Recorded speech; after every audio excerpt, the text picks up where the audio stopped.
여러분 안녕하십니까. 정격시사 정창준입니다. 3.1절에도 정치권의 대립은 계속됐습니다. 탄핵 찬반 집회에 여야 의원들이 대거 참석해 장외 여론전에 총력을 기울였고 마은혁 헌법재판관 후보자에 대해서도 임명해라, 임명해선 안 된다, 날선 공방을 벌였습니다. 이런 가운데 여야 잠룡들은 3.1절 메시지에 개헌, 정권교체 등 저마다 다른 속내를 담았습니다. 개혁신당 이준석 의원은 40대 기술론을 내세웠는데요.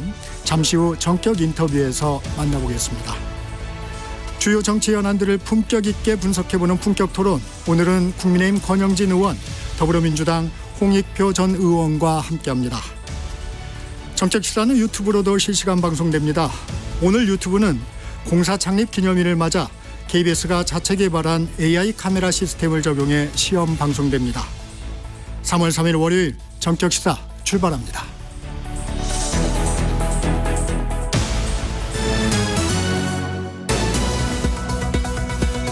뉴스 브리핑 시작합니다. 세계일보 이현미 기자 나와 있습니다. 안녕하세요. 안녕하세요.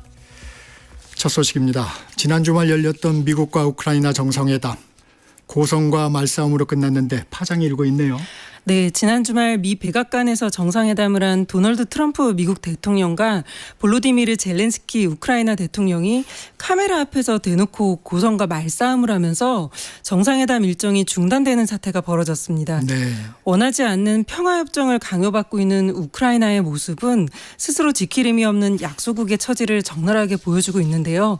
당초 젤렌스키 대통령은 미국의 안전보장을 약속받기 위해 광물 협정을 체결하려 했지만 동맹보다는 국익을 우선하는 트럼프 대통령과의 시각차를 좁히지 못했습니다. 네. 젤렌스키 대통령이 러시아의 신뢰성을 문제 삼으며 미국의 안전보장을 강조하자 제이디 벤스 미국 부통령이 앞장서면서 젤렌스키 대통령을 다그치기 시작했습니다. 두 사람이 설전을 벌이자 트럼프 대통령도 가세해서 그간의 지원을 감사히 여기고 보상부터 하라고 윽박질렀고요.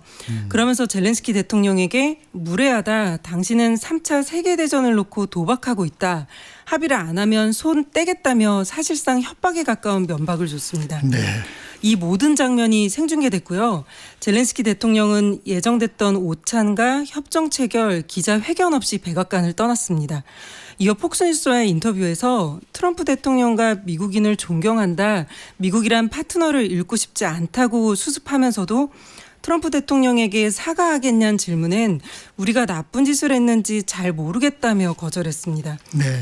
유럽도 미국은 더 이상 자유진영의 지도자가 아니라고 비판하면서도 젤렌스키 대통령에게 어서 빨리 화해하라고 재촉했습니다.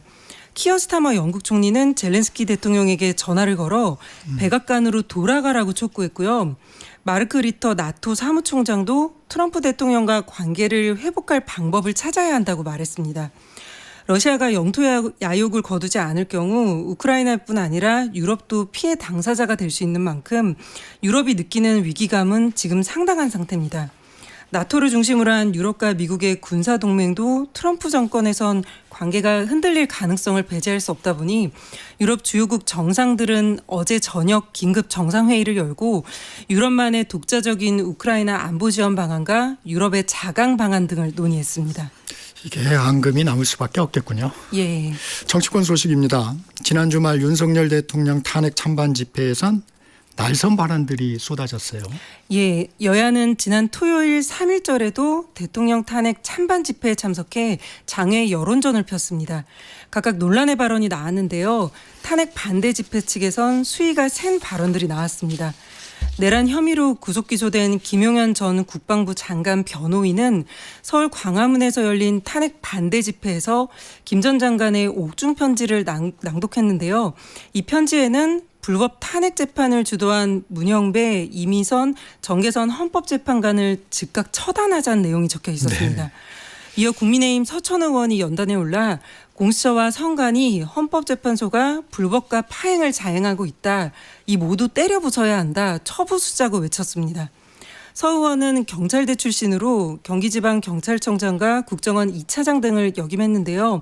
경찰 출신인 현역 국회의원이 헌법기관과 수사기관을 처부수자고 장애 집회에서 외친 겁니다. 민주당은 김 전 장관의 옥중 편지에 대해 헌정 질서를 붕괴시키는 선동이라고 비판했고 서 의원에 대해선 국회의원의 폭동사주라며 의원직 제명을 촉구했습니다. 민주당 의원 130여 명도 헌법재판소 인근에서 열린 탄핵 찬성 집회에 참석했는데요. 네. 이재명 대표는 이 자리에서 아마 내란의 밤이 계속됐다면 연평도 가는 깊은 바닷속 어딘가쯤에서 꽃게밥이 되고 있었을 것이라 말했습니다. 국민의힘은 이 발언에 대해 연평도를 치안과 안보 사각지대로 폄훼했다.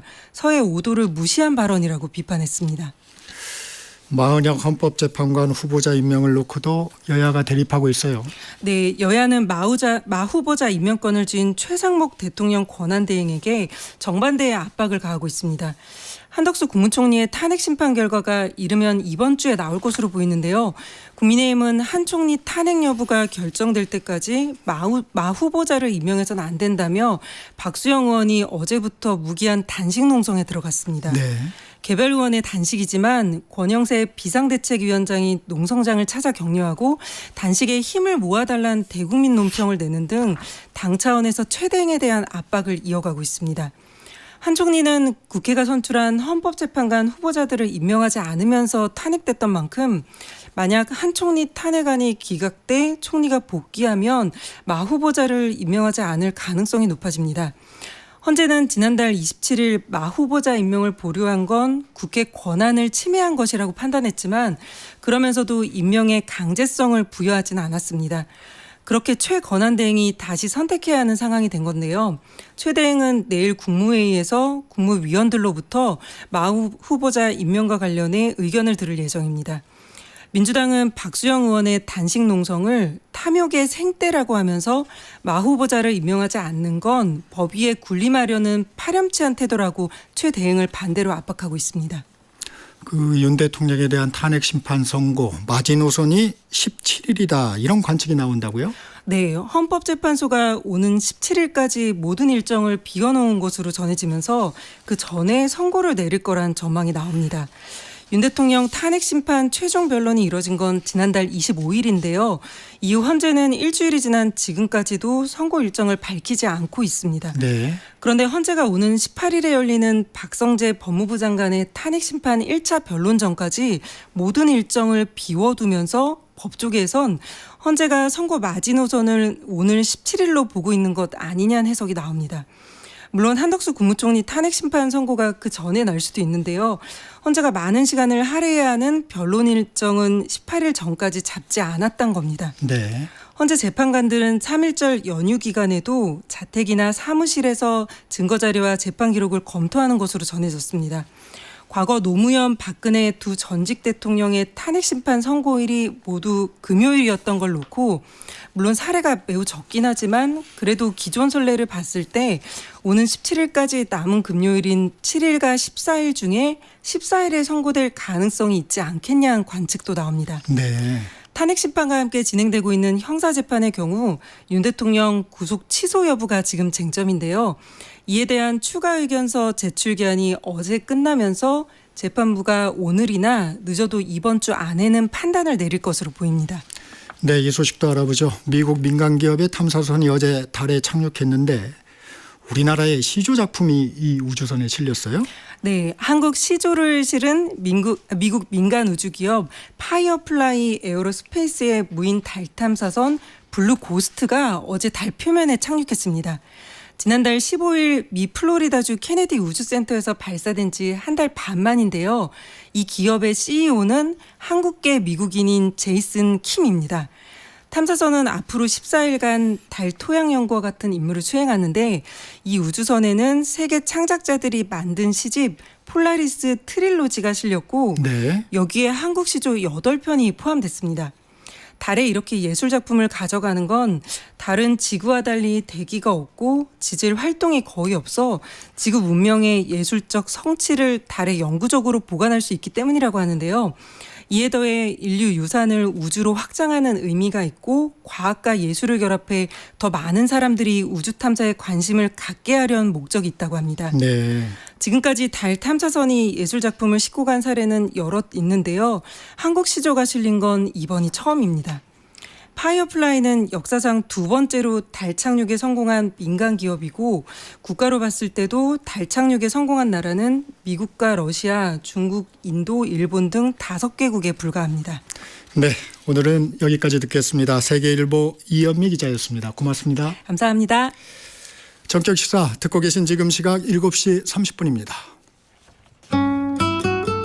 전격시사 날씨 정보입니다. 3월에 새하얀 눈이 오는 곳이 있습니다. 현재 대설특보 발효된 경기와 강원, 충북, 경북권은 시간당 1에서 3cm의 눈이 지나고 있고요. 그 밖에 서울 등 중부지방은 눈비가 섞여 내리거나 남부와 제주에는 비나 진눈깨비가 지나고 있습니다. 내일까지 경기 내륙과 강원, 충북과 경북에 많은 눈이 오겠고요. 바람도 강합니다. 현재 서쪽 지역 많은 지역과 또 남동해안, 제주에는 강풍특보가 내려진 곳이 많습니다. 비와 눈, 바람 피해 없도록 계속 주의를 하셔야 되겠습니다. 도로 살얼음, 빙판길도 잘 살펴서 운전하시고 보행하셔야 될 텐데요. 오늘 오전까지 전국에 비나 눈이 오는 곳이 많겠고요. 일부 남부지방과 강원권은 오늘 오후나 밤까지 이어지겠습니다. 비로 전국이 5에서 30mm, 서울, 인천, 경기 5mm 내외가 예보돼 있고 눈으로 수도권과 충청 일부, 전라권 1에서 5cm, 충북과 경북 북부 일부 5에서 최고 15cm 이상, 강원 동해안과 산지 10에서 최고 30cm 이상의 눈이 지나겠습니다. 내일도 전국적으로 비나 눈 예보가 있습니다. 양은 따로 예보돼 있고요. 대부분 오늘과 비슷한 양이거나 더 많이 지날 수 있겠습니다. 내일 비나 눈은 내일 밤 대부분 그치겠고 강원과 경상권은 모레 수요일까지 이어지겠고요. 모레까지 전국이 흐리겠습니다. 오늘 낮 최고 기온 서울, 세종, 부산 7도 등 전국이 3도에서 10도 분포 예상됩니다. 오늘 낮부터 북쪽에 찬 공기가 내려와 있기 때문에 평년보다 기온이 떨어지겠고요. 한파 수준은 아니지만 바람도 강해 춥겠습니다. 모레 수요일 낮부터는 기온이 평년과 비슷하거나 다시 높아질 전망입니다. 현재 서울 기온 1.1도입니다. 날씨 정보 최영우였습니다. 계속해서 이 시각 교통 상황 KBS 교통정보센터의 서희영 씨가 정리해 드립니다. 네, 좋지 않은 기상 여건에 새벽부터 사고가 많이 발생했습니다. 이 시각 영동고속도로 강릉 방향 이천 나들목을 가기 전 속도 많이 줄이셔야겠는데요. 포트홀로 인한 사고가 발생해 갓길에서 처리 중입니다. 이후 진부에 사고 나서 2차로 통행 어렵고요. 반대 인천 쪽 대관령 7터널 부근 3차로에 고장난 승용차 서 있습니다. 경계권에서는 용인 휴게소에 사고 나서 2, 3차로 막혀 있습니다. 중앙고속도로 춘천 방향 남한동 부근에 반대 부산 방향은 중령터널에 사고 구간 자리합니다. 대구 포항고속도로 대구 방향은 임고 4터널 출구에서 사고 처리 중인데요. 2차 사고로 이어지지 않도록 조심하시기 바랍니다. 청주 영덕고속도로 영덕 방향 수안터널을 가기 전 1차로에서 사고 처리 중인데요. 구빗길이라서 감속 운행 반드시 필요합니다. 이후 부기성터널 쪽에도 미끄럼 사고 발생했습니다. 경부선 부산 방향은 영동 3터널 부근이고요. 현재 사고 처리하면서 3차로 통행이 어렵습니다. 반대 서울 방향도 동탄분기점 5차로에 사고 나서 처리 중입니다. KBS 교통정보센터였습니다.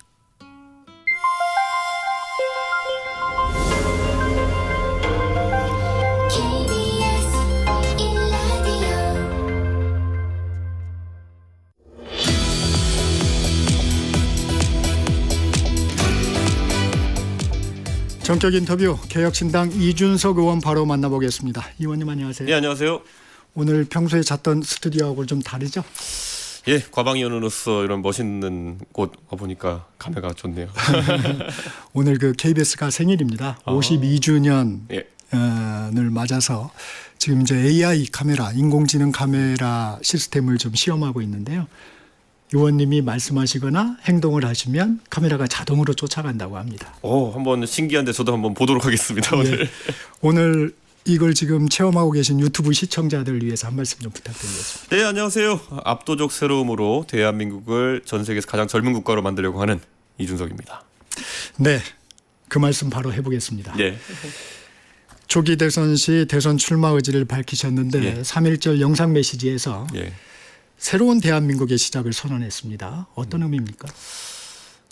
제가 중국 상하이에서 이제 3.1절 메시지 영상을 3.1절 직전에 찍어서 이제 공개했는데요.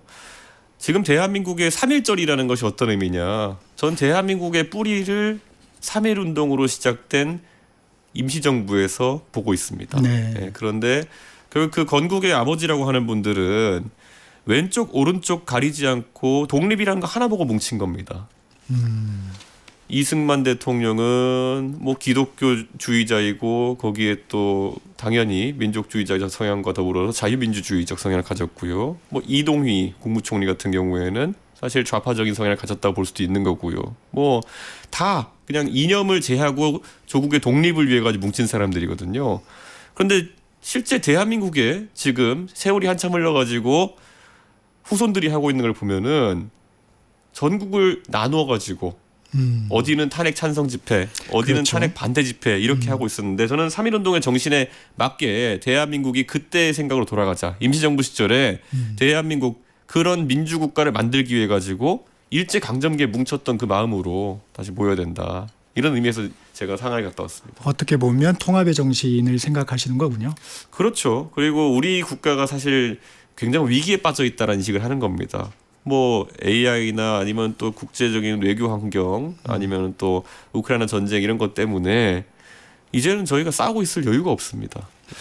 인상적인 게 40년 산업화의 시대 또 40년 민주화의 시대를 넘어서 이제 네. 이제 도약의 시대가 돼야 된다 하는데 도약의 시대는 어떤 의미입니까? 공교롭게 이제 1945년에 우리가 광복이 됐는데요. 제가 85년생입니다. 그럼 광복 40년 이후에 태어났던 것이고 올해가 또 2025년입니다. 네. 그래서 산업화의 40년, 그다음 민주화의 40년, 그다음이 무엇이냐라는 것을 봐야 되는데 이제는 과학기술이 중심이 되는 대한민국이 되어야 한다. 이런 얘기를 하고 싶습니다. 왜냐하면 이제는 이 과학기술 경쟁에 뒤처지게 되면요. 우리가 누려왔던 경제적 풍요라는 것을 그대로 놓칠 수도 있는 겁니다. 그렇기 때문에 저는 적어도 앞으로 대한민국 지도자가 되려면은 과학기술 분야 그리고 국제적 감각 이런 부분에 있어가지고는 뒤처지면 안 된다. 그런 생각을 하고 있습니다. 그런데 현실적으로는 가장 어떻게 보면 머리가 좋은 학생들일까요? 예. 그런 학생들은 다 의대로 가고 있습니다. 예. 이런 부분 어떻게 좀 변화시킬 수 있을까요? 그러니까 우리가 자꾸 간과하면 안 되는 것이 의과대학 의치한이라고 하죠. 네. 치대 한의대까지 이런 곳에 대한 선호가 높아지는 것은 결국에는 우리가 자기 자녀들에게 아니면 본인도 생각했을 때 그 고연봉이라든지 아니면 상당한 그런 삶의 그런 기대치를 가지고 그런 쪽을 지망하는 거거든요. 그런데 다른 나라들 예를 들어 IT가 발달한 실리콘밸리라든지 이런 곳들에서는 아니다. 오히려 그런 나의 가치를 최대한 끌어올리기 위해서는 도전하는 삶을 살아야 된다. 그런 것이 문화가 되어가는 거거든요. 대한민국은 그게 거꾸로 되어 있는 거죠. 그래서 이걸 바로잡기 위해서 이공계 그리고 그 중에서도 창업해가지고 도전을 하는 엔지니어들에게는 굉장한 수준의 보상이 기대돼야 되는 것이거든요. 저는 그런 문화를 만들어내는 것이 중요하다 이런 생각을 합니다. 예전에 한 90년대만 본다 하더라도요. 서울대 물리학과, 서울대 컴퓨터공학과 이런 곳들이 의대보다 입시 점수가 높았던 시절도 있습니다. 그렇죠. 네. 그런데 그렇게 해서 90년대 IT 붐이 일어났던 것이죠. 그런데 그 뒤로부터 IMF를 겪으면서 의대 열풍이 불게 되고 안정적 고소득을 추구하는 사람들이 늘어나게 된 건데 이 사람의 어떤 본성을 간과하면 안 됩니다. 결국 IT 쪽에서 아니면은 여러 벤처 창업하는 곳에서 더 많은 소득이 기대된다. 이랬을 때 인재가 그쪽으로 가는 거거든요.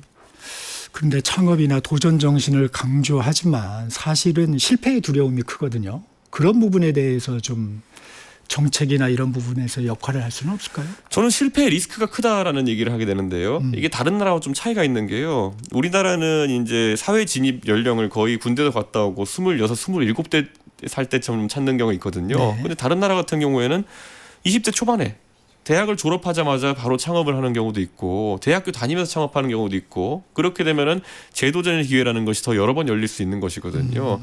도전의 횟수, 시행 횟수가 증가하게 되면은 결국 최종적으로 실패할 확률도 줄어드는 것인데 우리나라는 지금 보면 재수에 삼수에 어쨌든 학벌을 확보해야 된다. 거기다 군대 갔다 와야 된다. 그다음에 또 나중에 또 휴학하고 또 자기 개발해야 된다. 이런 것 때문에 그 진출 연령이 늦어지는 것. 이걸 개선할 필요가 있다. 그런 부분을 바라보겠습니다. 과학기술 분야 강조하시고 있는데 지금 반도체 특별법 예. 국회 문턱도 지금 넘지 못하고 있습니다. 이 주 52시간제 예외 적용 이 부분이 좀 걸림돌 같은데 어떻습니까? 저는 반도체에 있어서 우리 국민들이 충격받은 것이 뭐 다른 부분 파운드리나 이런 건 몰라도 메모리 반도체 영역에 있어서는 대한민국이 항상 앞서가고 그중에 특히 삼성전자가 리딩 기업이라 생각했는데 그렇죠. 이번에 기술 경쟁에서 뭐 국내 기업인 SK하이닉스나 아니면 마이크론 같은 미국 기업에도 좀 뒤처지는 것이 아니냐 이런 우려가 있고 그런데 그 원인을 찾다 보니까 52시간 근로제 때문 아니야? 이런 인식이 지금 여의도 바닥에 팽배해 있어요. 네. 저는 개인적으로는 이것도 원인일 수 있겠지만 이게 다는 아니라 봅니다. 아, 어떤 겁니까, 그럼? 왜냐하면 SK하이닉스 아까 언급했지만 국내 기업이지만은 똑같은 노동 조건의 규제를 받고 있는데 여기는 오히려 기술 부문에 치고 나가고 있지 않습니까? 이 기업이라는 것이 원래 경영적인 선택이 가장 중요한 거고요. 그 다음에 이제 부차적인 여러 가지 규제나 아니면은 사회 분위기 같은 걸 작동하게 되는데요. 저는 52시간 문제도 다뤄야 되지만은 52시간 문제만 해결하면은 갑자기 삼성전자가 예전의 경쟁력을 회복할 것이다. 이것도 좀 논리적으로 맞지 않는 상황이다. 그래서 삼성전자가 우선 대한민국을 대표하는 기업으로서 옳은 경영적 판단을 하는 것이 최우선이다. 그리고 52시간 근로제라고 하는 것이 결국엔 근무 시간 늘린다는 건데 생산직에는 그런 것이 적용될 수 있습니다. 그런데 연구직에 대해서 지금 이런 걸 적용했을 때 과연 추가 노동이 추가적인 연구 성과를 가져올 것이냐에 대해 가지고는 젊은 세대는 입장을 달리한다 생각하고 저는 만약에 그런 추가 노동이 이루어진다면은 그 연구자들의 자발적인 노동이어야 되고 첫 번째. 두 번째로는 그에 따른 합당한 보상이 있어야 되는 겁니다. 대한민국에는 사실 포괄임금제라는 제도 때문에 추가적인 노력도 제대로 인정받지 못하는 경우가 많고 실제 야근이나 이런 거 추가 수당을 제대로 지급하지 않은 문화도 있거든요. 네. 물론 대기업에서는 그런 게 좀 덜하긴 하겠지만은 그런 연구가 자발적이고 회사를 위해서 또 나를 위해서 하는 그런 진지한 노력일 때 실제 연구 성과가 더 나고 그래서 다시 기술 대한민국을 또 이끌어 나갈 수 있는 거거든요. 저는 52시간 하면 무조건 해당 기업이 살아난다? 그럼 오히려 해당 기업의 경영자들이 최근에 했던 경영적 실패를 좀 변명하기 위해서 하는 얘기를 옹호하는 거나 마찬가지입니다. 기업의 비전이나 창의성이 중요하고 네. 52시간제는 수단이다. 약간 이런 생각을 좀 가지고 계신 거군요. 그렇죠. 52시간 얘기보다 지금 누가 봐도 삼성전자가 SK하이닉스에게 최근에 약간 밀리는 분위기가 났던 거는 HBM이라든지 새로운 먹거리에 대해 가지고 적시적소에 옳은 경영적 판단을 투자하는 게 중요했었는데 그렇지 못했던 부분 봐야 되는 거지. 애꿎은 엔지니어들 너희가 52시간 룰에 따라서 일해서 그런 거야. 이렇게 하면 오히려 저는 해당 회사의 분위기에도 안 좋은 영향이 있을 거다 생각합니다. 어제 공개된 민주당 이재명 대표 네. AI 대담 내용을 보면 이 국민들이 좀 펀드를 조성해 가지고 네. 투자를 해서 그 이익을 나누면 좀 AI 어떤 생산성 확대의 어떤 혜택을 나눠 가질 수 있지 않느냐 이런 얘기를 했어요. 그 부분은 좀 어떻게 생각하세요? 제가 어제 페이스북에서 강력 비판했는데요. 네. 그 이재명 대표가 과거에 성남시장 하면서 뭐 여러 가지 개발 사업 우리가 익히 아는 것들 네. 대장동이나 백현동 이런 거 일으키면서 거기에 뭐 공공부문이 몇십 % 투자 수익 가져가고 이런 걸 하시면서 이제 이런 데 영감을 얻어가지고 IT 기업에도 그런 걸 적용하시려 하는 것 같은데요. 사실 말이 안 됩니다. 왜냐하면 글로벌 빅테크로 커가지고 그런 수십조 원의 수익을 낸다고 하는 것은 그 과정에 무수한 도전과 실패의 과정이 있기 때문에 자, 그 과정 겪을 때마다 예를 들어 벤처 캐피탈리스트한테 돈을 받기도 하고 아니면은 밸류에이션 가치평가를 받아가지고 자금을 받아서 지분이 희석되기도 하고 지금 이재명 대표가 예시로 들었던 엔비디아라는 기업의 창업자인 젠슨 황 같은 경우에는 지금 지분율이 3% 정도 됩니다. 젠슨 황이 만약에 30% 지분율 유지하기 위해 가지고 사업을 이용했다면 이미 엔비디아 망했을 겁니다. 그만큼 이 빅테크의 생장주기라고 하는 것은 네. 여러 굴곡이 있는 것인데 국민 돈을 거기다가 벤처 캐피탈리스트처럼 집어넣어 가지고 나중에 그 수익을 가져간다? 그 돈을 넣는 순간 그 기업은 빅테크가 될 수 없는 것이고 빅테크가 됐을 때 수익 분배를 30%씩 받는다? 그런 거 하려면요 오히려 윤석열 대통령식으로 사우디 아람코 이런 곳이 돈 벌어가지고 국부부 네. 배당하는 것처럼 사실 이재명 대표가 석유캐겠다고 하셔야 돼요. 근데 저는 이재명 대표가 IT나 이런 빅테크에 대한 이해 자체가 좀 약하시다. 그러면 예를 들어서 한국에서는 예를 들어 가장 잘 나가는 기업 중에 하나는 삼성전자. 네. 물론 이제 그 오너 일가의 그런 지분을 다 더하면 좀 다르겠지만은 이재용 회장의 삼성전자 지분율이 한 1.6% 되는 걸로 알고 있습니다. 네. 이재용 회장 일가가 30%의 지분율을 가지려면은 이거는 삼성전자 지금 이 자리에 못 왔을 겁니다. 그러니까 저는 이 주식회사와 그리고 빅테크에 대한 이해가 전혀 없는 이재명 대표가 대장동과 화천대유 뭐 이런 거의 공영식 개발의 아이디어를 접목해서 이걸 경제 대안으로 내놓는다고 하는 거는 우려스럽습니다. 그죠? 이 의원님은 세제 개편의 필요성도 얘기하고 있어요. 네. 근로소득세, 상속세제 어떻게 좀 바뀌어야 된다고 보세요? 결국 우리가 생산성이 극단으로 높아지는 사람과 그렇지 못한 사람이 이제 갈리게 될 겁니다. AI 디지털 시대에는.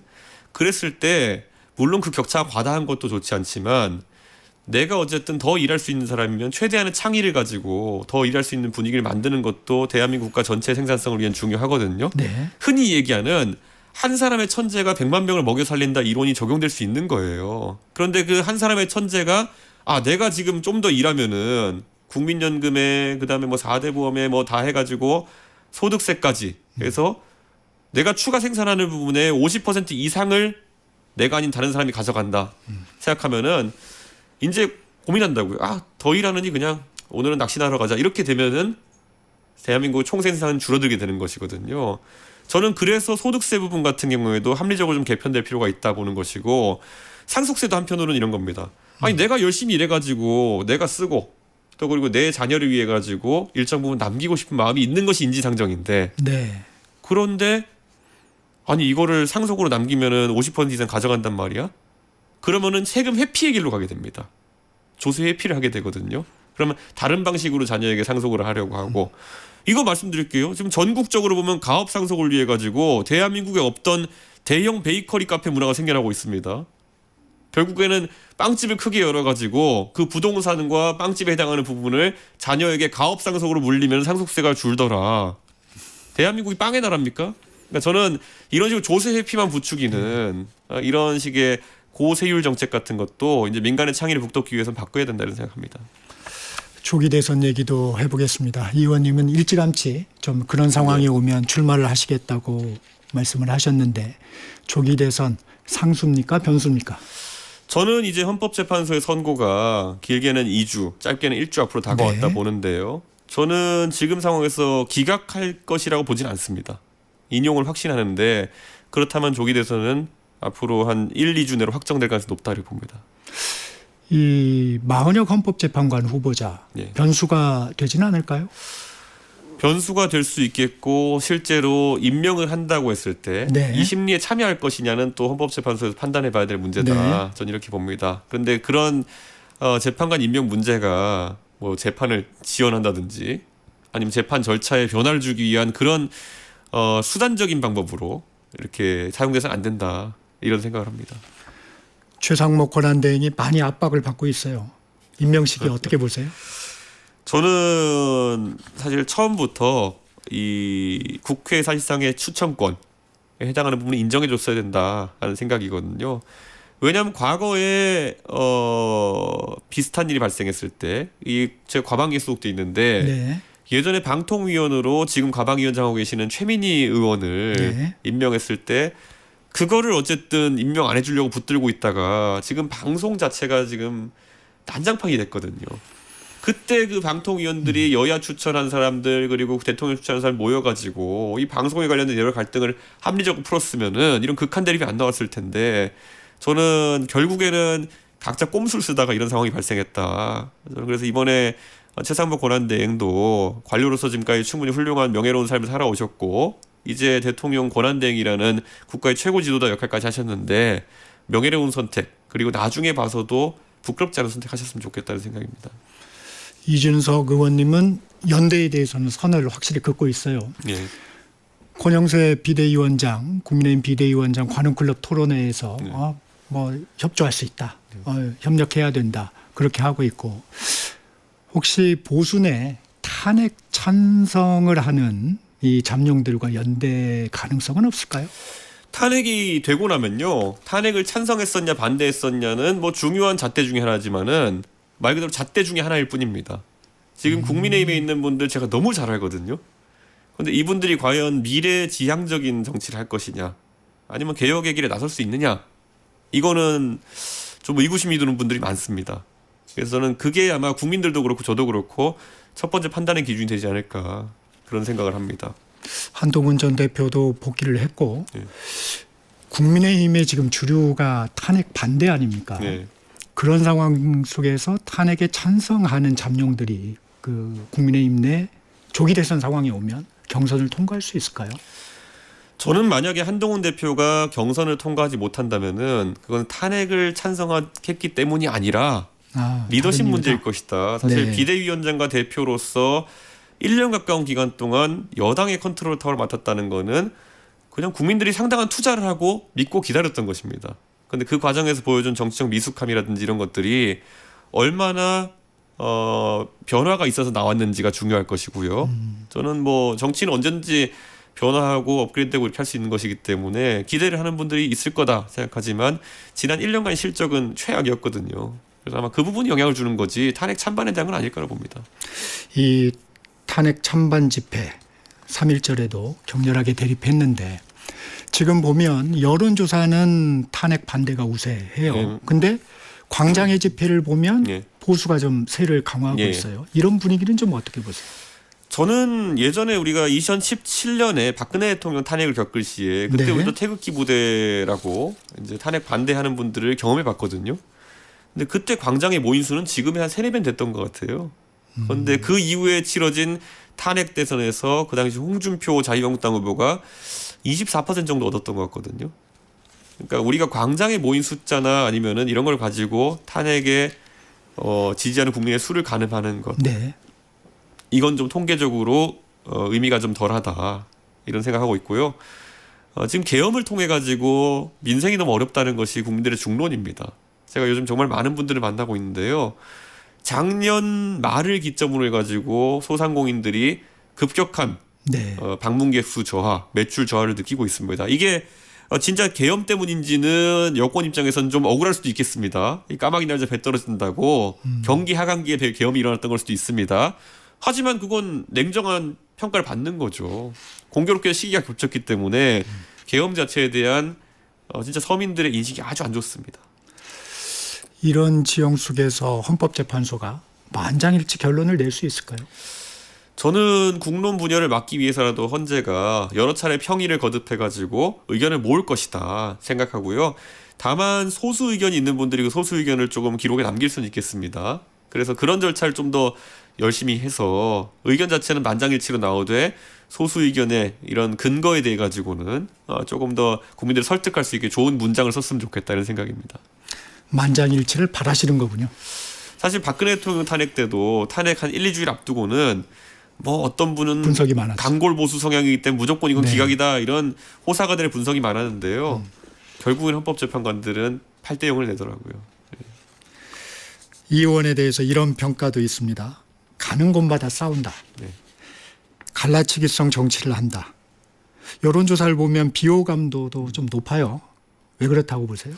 원래 제3당으로 하게 되면 양당에서 기본적으로 비호감도 먹고 들어갑니다. 제가 동탄 출마하기 전에도 갤럽에서 똑같은 조사를 했는데 네. 그때도 제가 1등 했습니다. 그런데 결국에는 젊은 세대, 중도층이 많이 사는 동탄에서 당선되는데 큰 문제는 없었고요. 저는 3당에서 정치하면은 필연으로 겪을 수밖에 없는 것이 사람들이 어느 정도는 양당보다는 조급하게 움직입니다. 함께하는 분들이. 예전에 그래서 안철수 대표가 또 바른미래당이나 이런 걸 저랑 같이 했었던 게 있지 않습니까? 그때도 안철수 대표가 비호감도 조사하면은 항상 뒤에서 1등하는 경우도 있었고요. 그리고 거기에 더해서 안철수 대표도 사람들이 계속 갈등 상황에 이제 놓이게 되는 경우가 많았거든요. 그거는 1, 2당은 사람들이 자기가 2당에서 버텨서 공천만 받아도 나중에 자신의 길이 열린다 생각하는 사람이 있는 반면에 3당은 선거 한번 겪어보는 순간 야 이거 내가 지역구 선거 돌파하는 게 쉽지 않겠는데? 그럼 그 다음부터 정계 개편을 노린다든지 비례 한번 나가보려 한다든지 각자 자기 나름의 뭐 이해는 가지만은 굉장히 좀 잘은 행보를 많이 보입니다. 그런 갈등이 많이 생깁니다. 그러면 이준석 표 통합 어떻게 이룰 수 있을까요? 저는 그래서 제가 국민의힘 대표할 시절부터 저는 저와 가깝다고 해가지고 뭐 유리한 대우를 한다거나 뭐 저랑 멀다 해가지고 제가 배척하고 이런 게 아니라 능력주의, 실력주의를 얘기했거든요. 근데 저는 그 기조 하에서는 이걸 이어나가가지고 대한민국을 어떤 통치하는 그런 원칙 자체가 이렇게 된다면은 저는 대한민국이 학연, 지연 그리고 뭐 이런 친소 관계에서 벗어나가지고 연공서열 이런 걸 벗어나가지고 네. 정말 능력 있는 젊은 사람들이 치고 올라갈 수 있는 분위기를 만들 수 있다 이런 생각을 하고 있습니다. 지금 솔직히 대한민국의 체계라는 거는 꼭 노력한다, 능력 있다 해가지고 올라가는 사회는 아니다. 저는 이렇게 보고 있습니다. 정치 지형에 기대지는 않겠다 이런 의미로 볼 수 있는 건가요? 솔직히 제가 국민의힘 대표까지 해보고 네. 여당 대표, 야당 대표 다 해봤던 거 아닙니까? 근데 그 와중에서 제가 오직 대한민국에 살 수 있는 게 있다 그러면은 젊은 세대를 억누르고 있는 네. 연공서열을 타파하는 것, 이게 제 목표이기 때문에 이렇게 투쟁하고 있는 것이지. 제가 뭐 사실 박근혜 키즈의 선골로 살고 싶었으면 이미 저 당에서 뭐 아주 좋은 대접 받고 있었을 겁니다. 네, 오늘은 여기까지 듣겠습니다. 지금까지 개혁신당 이준석 의원과 말씀 나눴습니다. 고맙습니다. 네, 감사합니다. 정격시사 1부 여기서 마칩니다. 잠시 전하는 말씀 듣고 2부로 이어집니다.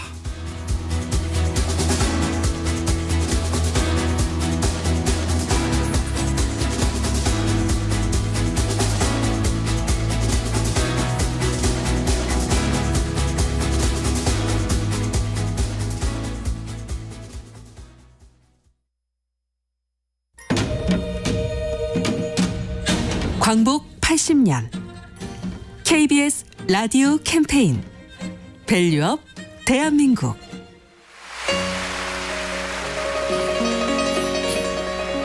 안녕하세요. 노래하는 장사익입니다. 반갑습니다.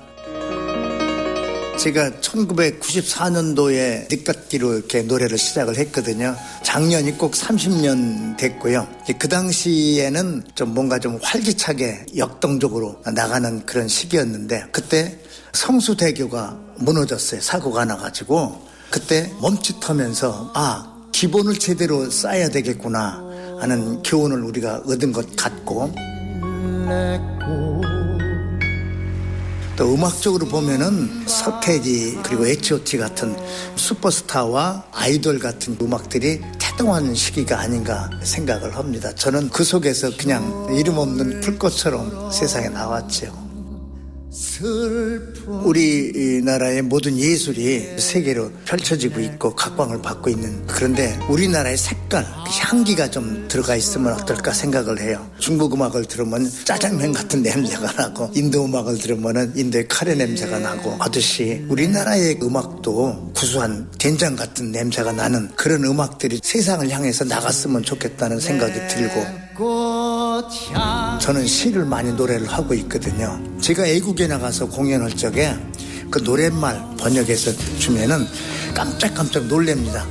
노랫말 하나라도 한국적인 냄새라든가 추가되면은 생명력이 오래오래 가지 않겠나 하는 생각을 합니다.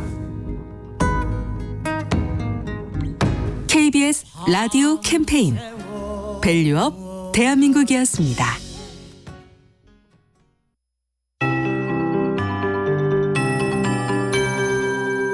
KBS 58분 날씨. 대설특보 상황 정리해 보겠습니다. 경기와 강원, 충북, 경북권 중심으로 시간당 1에서 3cm의 눈이 지나면서 대설 경보와 주의보가 발효 중이고요.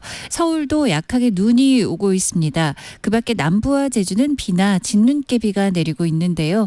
내일까지 경기 내륙 강원 충북과 경북 중심으로 많은 눈이 오겠습니다. 또 바람도 강합니다. 현재 서쪽과 남동 해안, 제주의 강풍특보가, 전해상에는 풍랑특보가 내려져 있습니다. 특히 동쪽 해상과 일부 남동 해상으로는 지금 풍랑경보로 매우 강한 물결이 일고 있습니다. 주의를 하셔야 되겠고요. 오늘 오전까지 전국에 비나 눈이 오고 일부 남부와 강원권은 오후나 밤까지 이어집니다.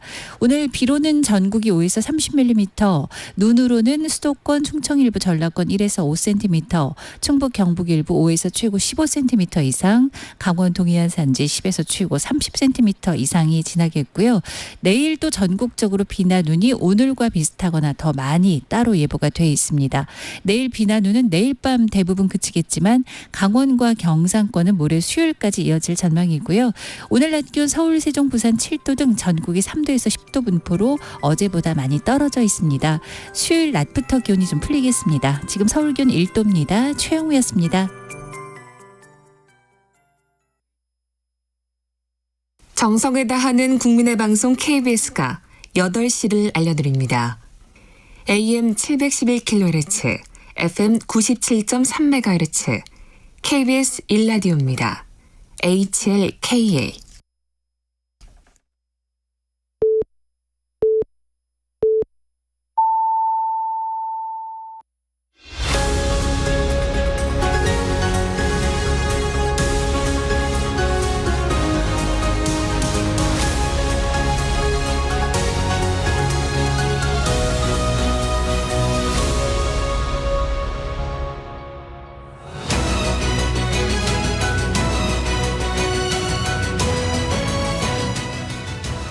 매주 월요일 정치 현안을 품격 있게 토론하는 품격 토론, 함께해 주시는 두 분 소개합니다. 오늘은 권영진 국민의힘 의원, 홍익표 전 민주당 의원 자리했습니다. 안녕하세요. 네, 안녕하세요. 네, 반갑습니다. 스튜디오가 좀 달라서 생소하실 겁니다. 훨씬 개방감 있고 좋은데요. 네, 현안으로 좀 넘어가겠습니다. 최상목 대통령 권한대행의 3.1절 기념사를 통해서 통합의 정신을 좀 강조를 했습니다. 권한대행으로서 국경일 기념사 처음인데 어떻게 보셨습니까, 권 의원님?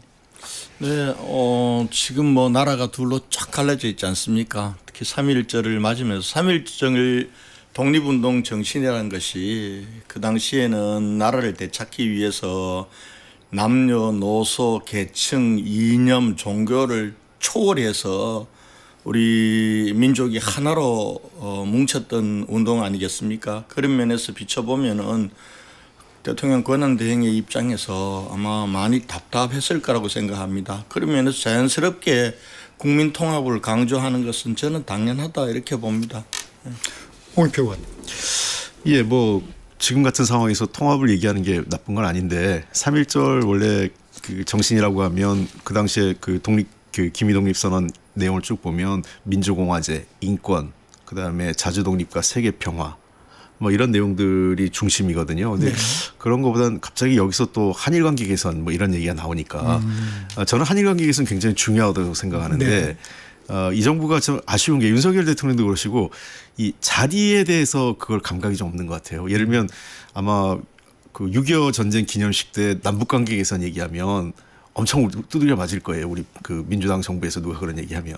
그러니까 이 상황에 맞는 게 있어야 된다. 그러니까 이 자리에서는 조금이라도 더마 이 역사 의식과 그 올바른 역사 인식에 기초한 한일 관계가 정립됐으면 좋겠다. 이런 정도의 메시지가 나왔으면 좋지 않았을까 이런 생각은 있습니다.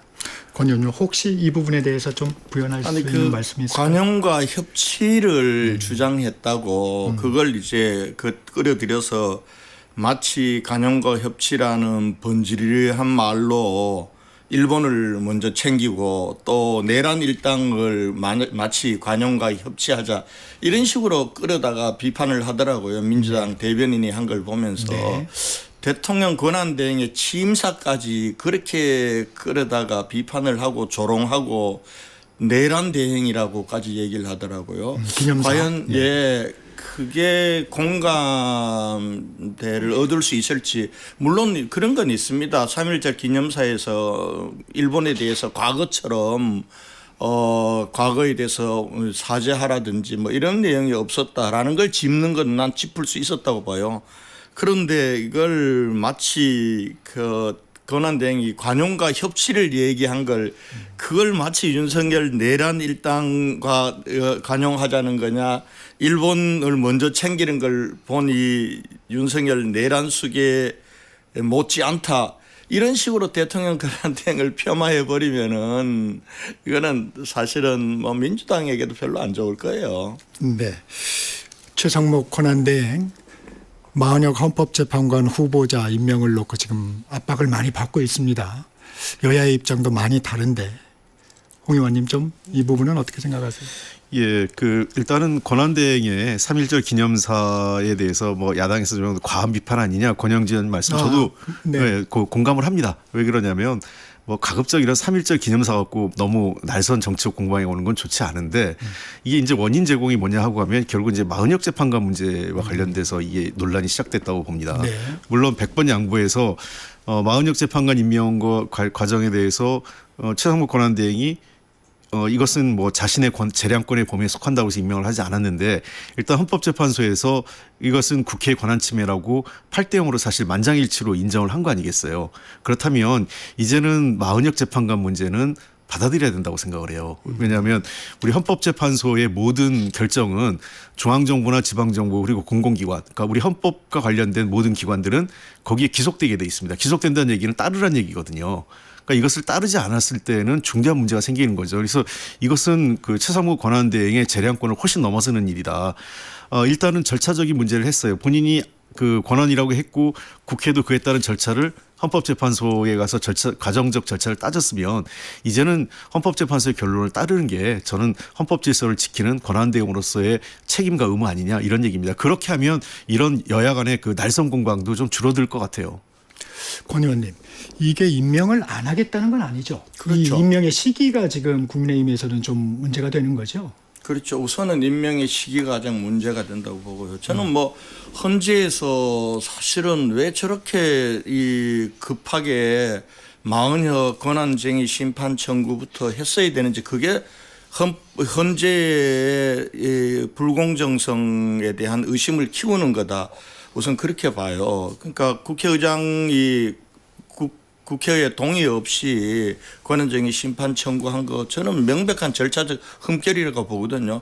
그 부분들은 2차 변론에서 저 권한대행 헌법소장 권한대행도 인정한 거예요. 민주당 의원들이 민주당 그 변호인단이 이거 국회에서 다시 의결할 수 있다 했더니 그 며칠 걸리냐 2주 걸린다 이렇게 한 거 아닙니까? 그 이후에 사실은 2월 14일 날 민주당이 단독으로 다시 의결한 것도 아니고 결의안이라는 걸 채택을 해요. 결의안이라는 건 법적 권한이 있는 게 아니거든요. 그걸 가지고 그냥 5위는 그냥 흠결이 없다고 밀어붙이고 그리고 또 3위는 별개 의견을 냈다가 개별 의견을 냈다가 이렇게 가는데요. 저는 그런 문제 그런 것이 꼭 그렇게 했어야 되냐라는 게 있고요. 두 번째는 지금 40여 헌법재판관 그 헌재 한 자리 채우기 위해서 헌재가 그렇게 나서야 되나. 나라와 국민들을 생각하면 한덕수 총리의 탄핵 심판부터 빨리 하는 게 저는 맞다고 보는 겁니다. 그리고 설사 헌재의 그 판결을 인정한다 하더라도 저는 최상무 권한대행이 과연 이 40여 헌법재판관을 임용해야 되느냐. 임용할 필요 없다고 봅니다. 왜냐하면은 민주당 측 청구인, 국회 측 청구인, 그러니까 민주당이 세 가지를 요구합니다. 그러니까 국회의 권한을 침해한 거냐 아니냐, 이거는 인용이 됐어요. 그러나 40여 헌법재판관의 헌법재판관으로서 지위를 인정해 줄 수 있는지와 그리고 최상목 권한대행이 이 부분들을 빨리 임명하도록 해 줄 수 있느냐, 이거는 각하를 시켰어요.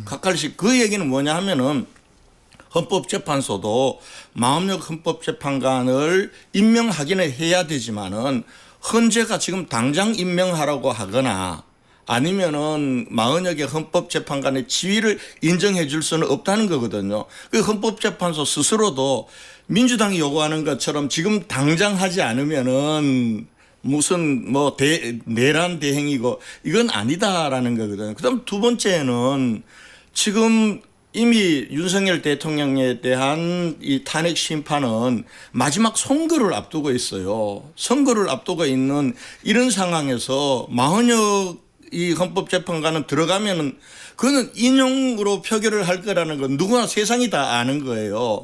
그러면 그렇게 해서 만약에 탄핵이 인용됐다고 하면은 거기에 대해서 국민들이 얼마나 헌재가 공정했다고 믿겠습니까? 스스로 공정성을 훼손시키는 거기 때문에 임명해서도 안 되는 거죠, 사실은. 그리고 구인체를 그렇게 완성하는 게 중요한 게 아니에요. 박근혜 전 대통령도 8인 체제에서 이미 선고를 했어요, 판결을. 그런데 이 40여은 왜 이렇게 급하게 졸속적으로 이렇게 불공정이라는 의심을 받아가면서 해야 되냐. 저는 최상목 대행이 이렇게 빨리 서둘러서 그러니까 탄핵 심판 선고 전에 임명할 필요 없고 해서도 안 된다라고 생각합니다.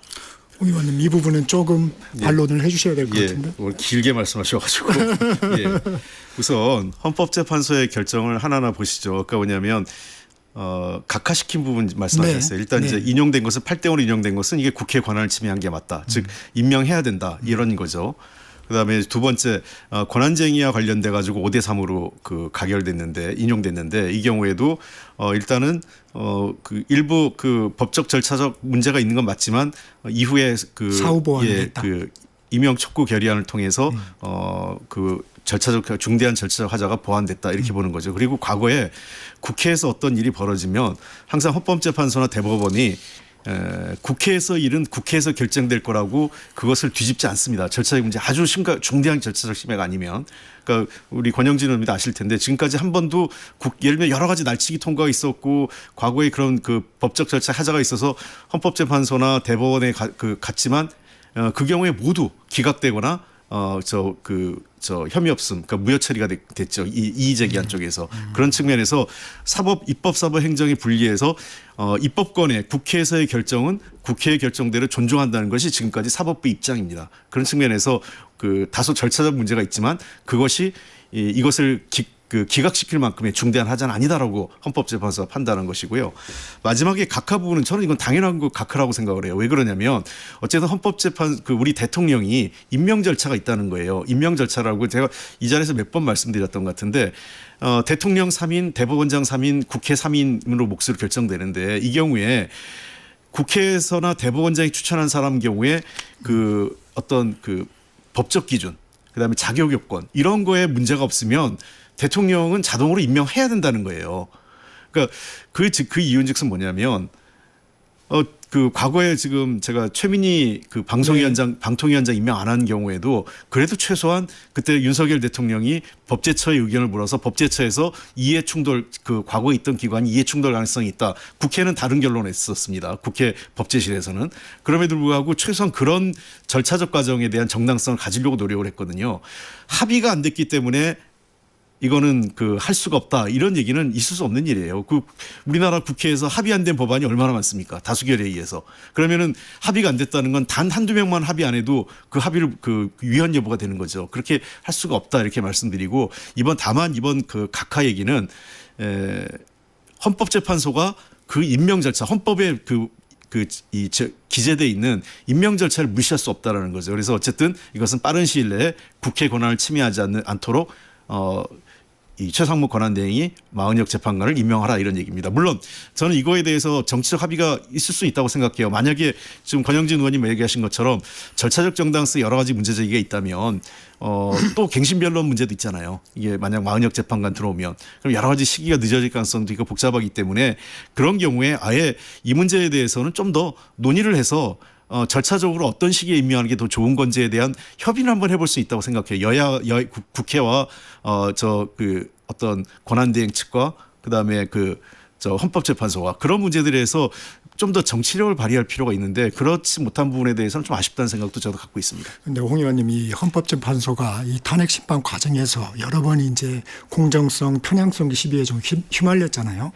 지금 권 의원님께서 지적하셨듯이 마은혁 헌법재판관 후보자 이분의 이제 어떠한 정치 성향이나 이런 부분들이 이제 국민들도 다 인식을 하고 계시잖아요. 그러면 쓸데없는 논란에 또 휘말릴 가능성은 없을까요?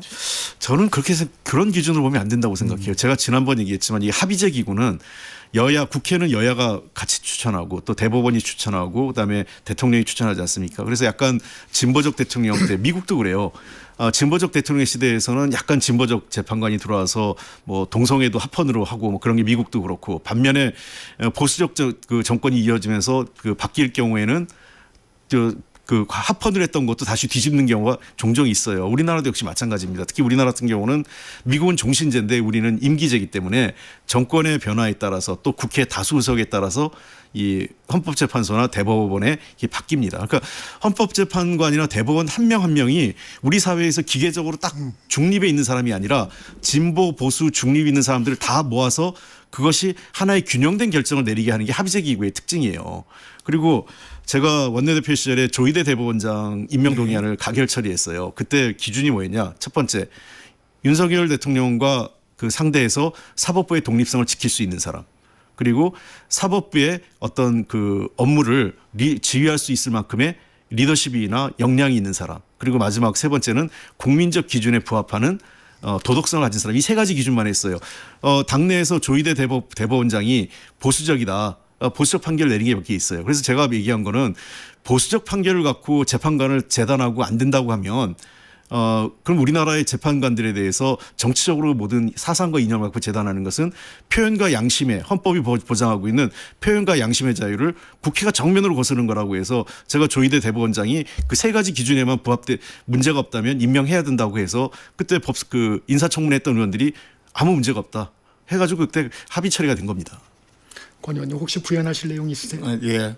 이제 현재 구성을 지금 대통령 3인, 국회 3인, 그다음 대법원장 3인 이렇게 다양하게 한 것이 저는 지금 우리 정치 지형에는 맞지 않다는 게 결과적으로 누가 임명했느냐, 언제 임명했느냐에 따라서 딱 정치적 성향에 따라서 갈라진단 말이에요. 근데 지금 마흔역 재판관 문제도 똑같은 거라고 봅니다. 그러니까 국회에서 사실상 보면은 국회가 소추인이잖아요. 소추인이라는 얘기는 일반 재판으로 간 검사란 얘기입니다. 네. 헌법재판관은 판사잖아요. 그러니까 자기가 청구한 검사가 검사한 사건을 다루는 재판관을 판사를 지금 이 국회가 임명하겠다는 거거든요. 그리고 대통령 탄핵 심판과 같이 이 중요한 사건을 앞두고 저는 이 사건이 그렇게 해서 결론이 나오면 어떻게 되겠냐는 거예요. 그 이후에 대한민국, 그 이후에 국민들이 어떻게 되겠냐. 저는 민주당이 그걸 좀 생각한다면은 이렇게 마흔역에 집착해서 몰아붙일 건 아니라고 보여요. 지금 마흔역 하나 때문에 28일 날 보십시오. 2월 28일 날 여야정 국정협의체 28분 전에 그 무산시켰어요. 보류시켰어요. 3.1절 경축차에 대해서도 내란 대행이라고 지금 권한 대행을 조롱하다시피 하잖아요. 그리고 3.1절 집회에는 130명의 국회의원들이 동원됩니다. 이렇게 왜 마흔역에게 목숨을 걸다시피 하느냐. 저는 이러면은 아직도 민주당이 원하는 대로 헌재에서 6명이 인용으로 구성이 안 됐냐. 그럼 마흔역을 넣어야 저걸 탄핵을 가결시키는 건가? 아니면은 우선 쪼카로 끼워놓고 보수적인 그런 헌법재판관들 압박하겠다는 건가? 이렇게 의심할 수밖에 없는 상황이거든요. 지금 마흔역을 저런 식으로 꼭 임명을 하는 것 자체가 어떻게 보면은 국가를 혼란에 빠뜨리고 헌법재판소의 공정성과 권위에 대해를 실추시키는 거다. 저는 그렇게 봅니다. 권 의원님, 제가 한 가지 질문 드리고 싶은 게 만약 그러면 이번 대통령 탄핵에만 관여하지 않으면 마흔역 재판관 임명에는 반대하지 않으세요? 그거는 그 다음 문제죠. 그 다음 문제인데 우선은 아니 지금 임명할 이유가 없잖아요. 아니 그게 아니라 제가 얘기하는 거는 어떤 정치적 이유로 이 사건에 이미 왜냐하면 이제 워낙 그 말씀하신 대로 다른 걸 이유를 다 떠나서 대통령 탄핵과 관련된 지금 이 헌법재판소의 변론 과정이 거의 마무리가 됐지 않습니까? 그렇기 때문에 새로 또 그 들어와서 변론 과정을 또 갱신 변론하고 하는 게 맞느냐? 또 그런 그 사회적 혼란을 더 연장할 필요가 있느냐? 이런 차원에서 마흔역 재판관 없이 8명으로 하는 것에 대해서 저는 그런 논의를 할 수 있어요. 근데 아까 제가 말씀드린 것처럼 마흔역 재판관 임명 자체가 안 된다라고 얘기하는 것과는 다르다는 얘기죠. 그러니까 국민의힘 입장이 정확히 뭔지 모르겠어요. 이 마흔역 재판관 임명이 안 된다고 하는 것은 헌법재판소에 어쨌든 그 여러 가지 불편함이 있고 뭐 부당하다고 생각할 수 있겠지만 헌법재판소의 최종적인 우리 사회의 결론을 부정하게 되는 거고 우리 헌법의 체계를 부정하게 되는 거 아니겠어요. 그런 상황까지 염두에 두신 건지 아니면 그것만 아니면 마흔역 재판관의 임명 자체에 대해서 반대하지 않겠다는 건지 좀 궁금해요. 그거는 아마 그 임명관자가 판단할 거예요. 최상목 권한대행이 됐든 아니면 한덕수 국무총리에 돌아오셔서 하든지 간에 또 더 나아가서는 대통령이 복귀해서 하시든지 간에 임명관자가 판단할 거지만은 저는 국회의원 아닙니까? 국회의원 입장에서 보면은 아마 그 우리 홍 원내대표님께서 계셨으면은 한 명 한 명은 여야가 추천하고 나머지 한 명은 관례적으로 여야가 합의했단 말이에요. 홍준표 전 원내대표가 지금 원내대표로 계셨으면은 여야가 합의했을 거예요. 이렇게 대통령을 파면시켜야 되는 중요한 헌재 결정을 앞두고 여야가 저렇게 합의 없이 일방적으로 하지는 않았을 거라고 봐요. 그런 면에서 제가 원하는 바람은 제 개인 생각은 국회에서 여야가 합의해서 마흔역으로 가든지 다른 사람으로 가든지 그렇게 하는 게 옳다고 보는 거예요. 그러나 이미 국회가 의결을 해서 넘어갔고 헌재가 결정을 했기 때문에 그거는 권한대행이나 또 한덕수 권한대행이나 대통령이 돌아오셔서 판단할 영역의 문제다. 그러나 제 개인적으로는 여야가 합의할 절차를 다시 밟아야 된다. 저는 그렇게 생각하고 있습니다. 이 논란은 너무 앞으로 돌아가는 부분이니까요. 권영진 의원님이 이 말씀하셨어요. 그 국정협의회. 사실 마은혁 헌법재판관 후보자 임명 문제를 놓고 이 국정협의회 사자회담에 기대를 많이 했거든요. 이게 이제 추경도 있고 뭐 다른 민생 현안들이 많아서 이렇게 되면 국정협의회 사실상 무산되는 거 아닌가요? 어떻게 전망하세요? 조금 우려가 되죠. 좀 어려워진 상황인 것 우려가 같습니다. 되는 게 특히나 제가 오늘 오전에 그 다른 방송에서 그 박성준 우리 당 그 네. 수석부 대표가 또 인터뷰하는 것도 좀 들었는데 네. 보니까 아마 그 당분간 아주 국정협의체를 정상적으로 운영할 생각이 아닌 것 같아요. 그러니까 이제 이 마은혁 재판관 임명하지 않으면 그 권한대행으로 인정을 못하겠다. 그러니까 이제 뭐 탄핵을 하겠다는 얘기는 아닌데 인정을 못하겠다고 하면서 그러면 사실상 그 국정협의체의 한 축이 그 권한대행과 정부 측 그렇죠. 아니겠어요? 네. 인정을 못한다면 이 운영이 정상적으로 갈 수가 없는 상황이겠죠.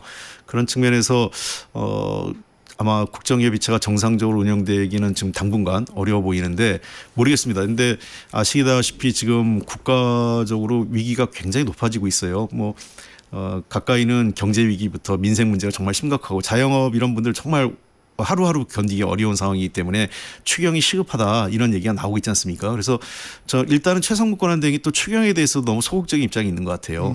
그래서 저는 이 추경과 관련돼서는 정말 제가 다른 분 얘기보다는 여야가 그리고 정치권이 모두 이창용 한국은행 총재 얘기는 좀 귀담아 들었으면 좋겠어요.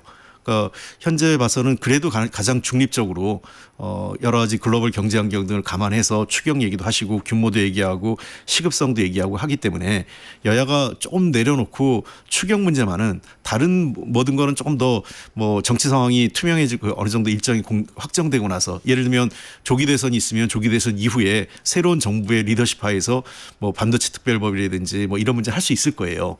그러나 추경 문제는 한시가 급하기 때문에 저는 3월 중에 논의해서 3월 말 또는 늦어도 4월 초에는 집행될 수 있도록 여야가 좀 지혜를 모았으면 좋겠습니다. 한국은행 이창용 총재 얘기 좀 들었으면 좋겠어요. 여야가. 권 의원님, 아까 초반에도 좀 의제를 말씀해 주셨는데 이게 이제 윤 대통령 탄핵 심판이 인용이 되면 조기 대선 체제로 갈 거고 그러면 국정협의회가 사실상 유명무실해질 거고 기각이 되면 돌아오시면 이게 또 국정협의회가 의미가 없지 않습니까? 그러면 사실상 국정협의체 이 사자회담은 이제 물 건너갔다고 볼 수 있는 건가요? 저는 계속 돼야 된다고 봅니다. 네. 왜냐하면 지금 너무 어려운 상황이거든요. 저는 홍영표 우리 전 원내대표님 말씀처럼 저는 우리 국민의힘은 사실상 추경 자체를 반대하는 건 아니에요.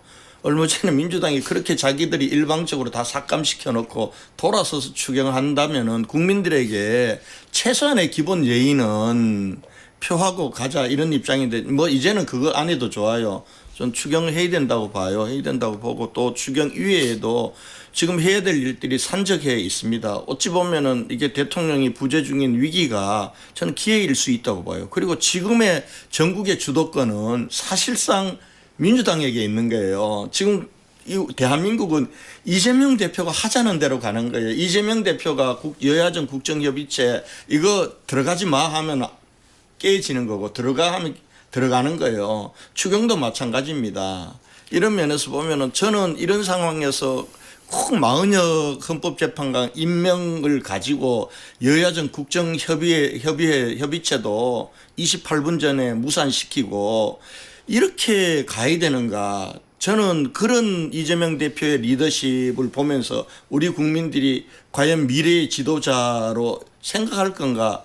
저는 이재명의 패착이라고 봅니다. 이렇게 국정을 끌고 가는 것은 이럴 때 조금 여유 있게 내가 좀 손해 보더라도 국민을 위해서 내가 간다 이런 모습을 보여주면 안 되는 거예요. 저는 왜 저렇게 해야 되는지 참 이해가 안 가요.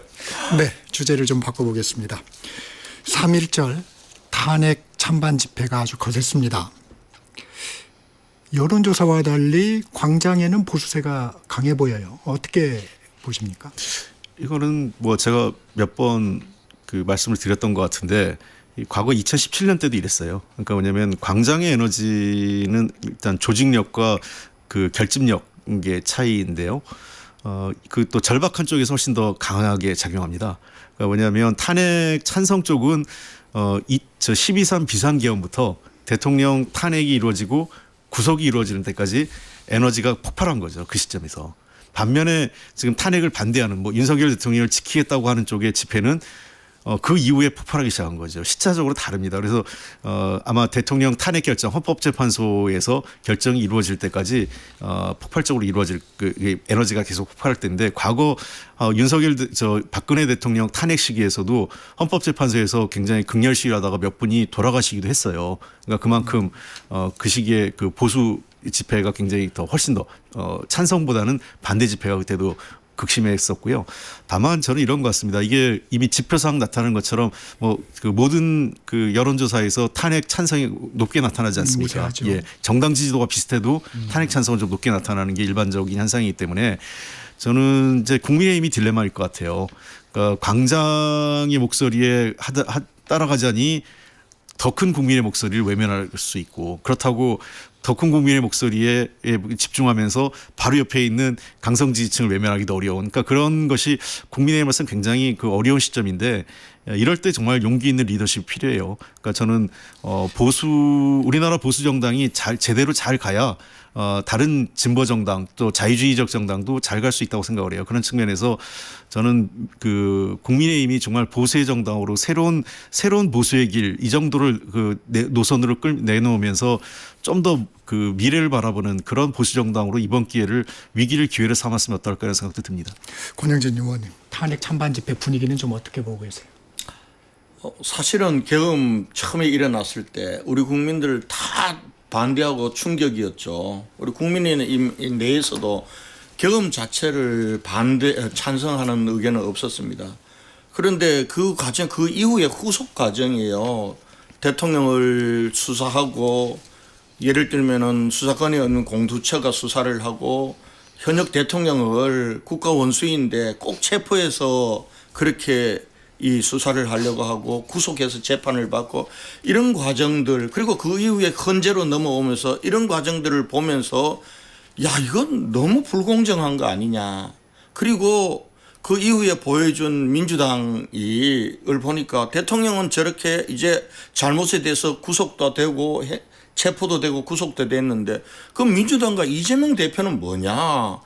대통령만 탄핵하는 게 아니라 대통령 권한대행 국무총리도 탄핵해버리고 그리고 최상목 권한대행의 대행인 나라를 만들고 권한대행의 대행도 탄핵하겠다고 겁을 주고 그리고 그걸 비판하는 국민들은 카톡 검열하겠다고 그러고 여론조사가 자기 뜻대로 나오지 않으면 여론조사 기관을 옥죄는 법을 만들겠다고 그러고 이러니까 국민들이 이거는 대통령이만 잘못한 건 줄 알았는데 이게 아닌 거예요. 그러니까 광장으로 모이고 하고 이게 결과적으로는 계몽령이 되고 탄핵 반대로 나오는 거죠.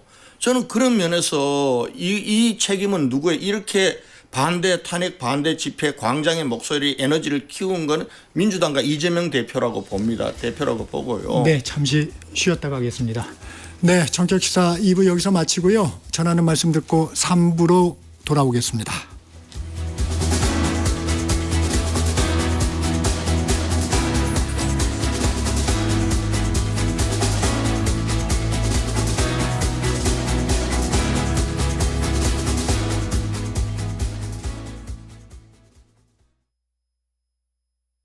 잠시 후 8시 반부터 일부 지역국에서는 해당 지역 방송을 보내드립니다.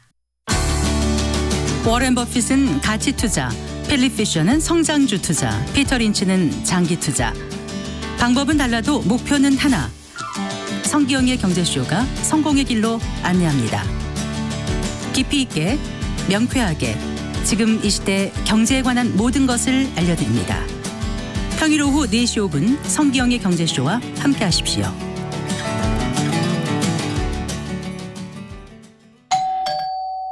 편지 왔습니다. 퇴근길 지친 당신에게 힘이 되는 뉴스를 전해드립니다.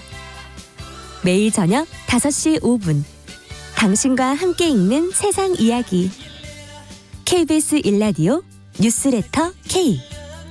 지금 시각은 8시 30분입니다. KBS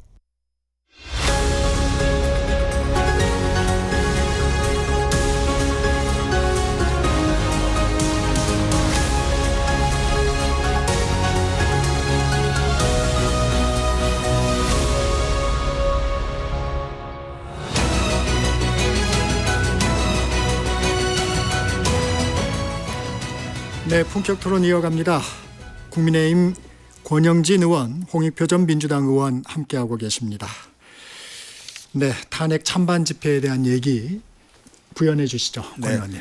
그러니까 광장의 에너지로 놓고 보면은 진짜 탄핵 반대가 탄핵 찬성을 압도하는 것 같습니다. 3.1절 집회만 보더라도 지금 탄핵 찬성하는 쪽에 민주당은 이재명 대표가 직접 나서서 연설을 하고 총동원령을 내려서 국회의원이 130명이나 왔잖아요. 그런데 경찰 추산으로 보면은 18,000명밖에 되지 않아요. 그런데 이 탄핵 반대 집회에는 국민의힘 지도부가 탄핵 반대 국민들로부터 욕을 얻어먹으면서까지도 거기 개입을 안 하는 거예요. 일부 의원들은 많이 자발적으로 가는 의원들만 37명 이렇게 갔었는데 그 탄핵 집회가 여의도하고 광화문에서 열렸던 이 두 개를 합치면 12만이 넘는다는 거 아닙니까? 그러면은 민주당이 총동원한 탄핵 찬성 집회보다 탄핵 반대 집회가 6배나 많은 것은 저는 이걸 그냥 보통의 민심이라고 보면 안 된다고 보고요. 두 번째는 이제 여론조사 문제입니다. 네. 광장에는 확실하게 탄핵 반대 여론이 압도적입니다. 그런데 여론조사를 해보면은 아직도 탄핵을 인용해야 된다는 의견이 55%에서 60%가 됩니다. 탄핵 반대는 지금 현재 35%에서 많이 나온 것. 어저께 리얼미터 같은 경우는 탄핵 반대가 45%더라고요. 탄핵 찬성이 52%고 그건 오차 범위 내까지 들어온 거거든요. 그런데 이 부분들은 아마 이걸 읽으면서 국민의힘은 고민일 겁니다. 그러나 탄핵을 찬성하는 국민들 속에서 잘 그 내용을 들여다보면은 나는 탄핵은 인용돼야 된다. 탄핵은 찬성이지만은 그러나 민주당과 이재명 대표는 아니다라고 하는 사람들이 5에서 10%가 있는 겁니다. 그러니까 탄핵 찬성이라고 해서 민주당의 탄핵 주장을 민주당이 하는 정치 행태에 동의하는 국민들만 있지 않다는 걸 민주당은 잘 읽어야 돼요. 그런 면에서 저는 우리 당도 탄핵에 찬성하는 다수의 여론 부분들을 과연 우리가 어떻게 담아낼 수 있을까도 고민해야 되지만은 민주당도 역으로 탄핵 반대하는 국민들을 이재명 대표는 악마라고 규정을 합니다. 어저께 집회에서는 반동이라는 얘기도 나왔어요. 이 반동이란 것은 6.25 전쟁 때 북한 공산주의자들이 자기 말 안 듣는 북한에 반대하는 우리 국민들을 숙청하기 위한 표현으로 반동분자라고 낙인 찍었는데 저는 악마라든지 반동이라든지 탄핵을 반대하는 40% 우리 국민들이 정말 반동이고 악마가 돼야 됩니까? 저는 이렇게 몰아가는 거는 하지 말아야 된다. 그렇게 생각합니다. 권 의원님이 여론을 과장하지는 않은 것 같아요. 그 정도의 포션에 이제 탄핵을 반대하는 국민 여론이 있는데 민주당에서는 계속 극우 뭐 이렇게 몰고 있어요. 이 부분은 좀 어떻게 생각하십니까? 그걸 이제 어떻게 볼 거냐 하는 차이는 있겠죠. 지금 현재 제가 보기에는 뭐 당연히 이 탄핵을 반대하는 그 분들의 입장에서 굉장히 복잡할 거예요. 여러 갈래가 있을 거예요. 그 중에서는 진짜 윤석열 대통령이 잘못이었고 계엄령을 지지하는 사람도 있을 거고요. 또 일부에서는 계엄은 찬성하지 않는데 탄핵까지 너무 과한 거 아니야 이런 분들이 계실 거고 또 어떤 분들은 민주당이 별로 마음에 안 들어서 그렇다고 대통령 탄핵하면 민주당한테 정권을 내주는 거 아니야 이렇게 해서 반대하는 분들도 계실 거예요. 물론 저는 이 갈등과 대립의 시대가 끝나면 모든 국민들은 광장에서 찬성했던 반대했던 아마 그 새롭게 만약에 이제 조기 대선돼서 민주당이 집권하든 아니면 뭐 또 다른 정당이 집권하든 하더라도 이 집권하는 정치 세력은 그 모든 국민을 하나로 끌고 가야 되는 리더십이 필요한 건 맞습니다. 그런 측면에서 뭐 너무 과하게 그런 표현을 쓰는 건 바람직하지 않지만 저는 그러나 일반 국민들과 그거를 좀 그 주도하는 것과는 좀 차이가 있다고 봐요. 그러니까 예컨대 지금 광장의 집회가 크게 두 군데인데 하나는 이제 정광호 목사 네. 측이 하는 거고 또 하나는 이제 세이브 코리아라고 그 저 부산의 목사님께서 그 하시는 건데 이 두 가지가 그래도 조금 결은 달라요. 그 세이브 코리아가 상대적으로 조금 더 온건한 스타일이라 아마 국민의힘 의원들이 전부 다 여의도 쪽으로 온 이유는 그런 것도 작용을 한 것 같아요. 일종의 광장과의 외면할 수 없고 거리두기도 좀 해야 될 것 같아서 정광훈 목사하고는 좀 거리를 두는데 세이브 코리아하고는 좀 같이 가는 이런 스텝이지만 저는 그랬으면 좋겠어요. 찬성과 그 반대가 있을 수 있겠지만 헌법재판소의 결론이 났을 때 그것을 수용하고 자기 지지자들을 설득하고 우리 헌법 질서가 이어갈 수 있는 그러한 정치력을 준비하고 발휘해야 된다 저는 생각을 합니다. 아마 인용이 될지 기각이 될지 모르는 거죠. 근데 인용됐을 때든 기각됐을 때든 상당히 많은 국민들은 또 광장에서 그 목소리를 외치실 텐데 그거를 부추겨서 사회적 갈등을 대립하고 우리 헌법 질서를 그 유린하는 정치를 할 거냐 아니면 지지자들에게 용기 있게 우리가 심정적으로는 받아들일 수 없지만 우리 헌법적 절차를 받아들입시다라고 설득하는 그러한 어떤 통합의 리더십 또는 헌법 질서를 존중하는 리더십을 할 건가가 우리 정치권의 저는 그 선택이라고 생각합니다. 잠깐 공지 말씀 하나 드리고 이어가겠습니다. 방금 전에 권영진 의원이 말씀하신 탄핵 찬반 여론조사 개요를 알려드립니다. 리얼미터가 에너지경제신문 의뢰로 지난 2월 20일에서 21일 이틀간 1,006명을 대상으로 한 무선 ARS 조사 결과입니다. 탄핵 인용은 52%, 탄핵 기각은 45.1%로 나왔습니다. 자세한 내용은 중앙선거여론조사 심의위원회 홈페이지를 참조하시면 됩니다. 권 의원님, 이 같은 여론 지형 속에서 그러면 헌법재판소가 만장일치 결론을 낼 수 있을까요? 만장일치 결론 내기 쉽지 않다고 봐야죠. 지금 현재 망은혁 재판관을 무리해서라도 계속 지금 임명하고 또 경우에 따라서는 선거에 참여시키고자 하는 의도가 보이잖아요. 그거는 결과적으로는 지금 8인 체제 하에서 6명을 못 모았거나 아니면 못 모을 것이 우려되기 때문에 조카 형태로 망은혁 헌법재판관을 임명시켜 놓고 보자라는 거 아니겠습니까? 그렇지 않으면은 이렇게 무리해서 망은혁 헌법재판관 임명을 할 필요가 없는 거죠. 없는 건데 그러나 과거에 박근혜 전 대통령 예를 보면은 저는 인용이 되면은 만장일치가 될 가능성이 높다고 보고요. 저는 오히려 이 부분들은 각하되거나 될 가능성이 있다고 봅니다. 각하되거나 각하되는 것이 옳다. 저는 그렇게 보고 있습니다. 만장일치 부분에 대해서는 어떤 의견이세요? 글쎄요, 그 헌법재판소의 결정을 미리 예단해서 말씀드린 것은 뭐 예의가 아닌 것 같고요. 다만 이제 이런 것 같아요. 과거에 나중에 이제 그 확인된 사실이죠. 박근혜 대통령 때 이 탄핵이 인용될 때 만장일치로 갔던 것은 반대하신 분이 한 분 있었다고 확인됐지 않습니까? 근데 그럼에도 불구하고 만장일치로 한 거는 탄핵이라는 것은 국가적으로 대통령 탄핵이 얼마나 큰 일입니까? 국민이 선출한 대통령을 헌법재판소의 판단으로 탄핵시키는 거기 때문에 그 경우에 국론 분열을 우려해서 헌법재판관들이 가급적 뜻을 같이 모으자. 우리가 그게 할 수 있는 책임 있는 자세인 것 같다 이런 얘기를 한 것 같아요. 그런 측면에서 모르겠습니다. 이번에도 그런 똑같은 결론이 날지 모르겠는데 헌법재판관들 입장에서는 여러 가지 가능성 경우의 수를 고민을 할 거예요. 그러니까 그 탄핵이 기각됐을 경우에 어떤 일이 벌어질지 뭐 우려하는 것처럼 과연 윤석열 대통령이 돌아와서 정상적인 대통령으로서 업무를 수행할 수 있을까? 리더십을 발휘할 수 있을까?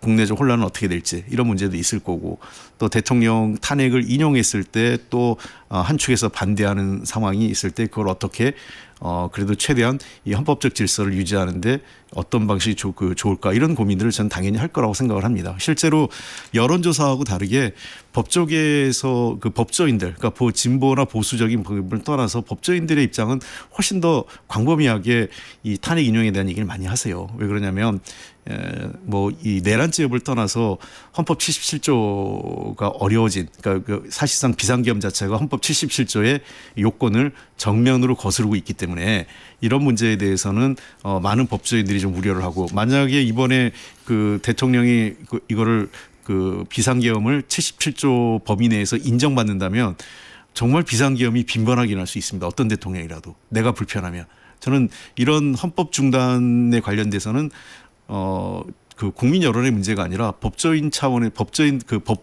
어떤 헌법적 측면에서 저는 상당히 엄한 그 결론이 나지 않을까 예상을 합니다. 이거 제가 조금만 그러니까 물론 뭐 인용 날 수도 있는데 이 인용의 이유가 지금 홍익표 전 의원님 말씀하셨듯이 앞으로 이렇게 되면 계속 비상계엄이 또 계속 반복되는 거 아닐 우려 그것이 판단의 하나의 요인이라고 말씀하셨는데 사실은 이런 야당도 없는 거죠. 지금 앞으로 이런 야당이 대한민국 헌정사에 다시 나오겠습니까? 이런 야당 대표가 나오겠냐고요. 지금 지난 74년 동안 우리가 탄핵을 전부 한 게 21번이에요. 그런데 윤석열 정부 들어와서 한 게 탄핵이 29번입니다.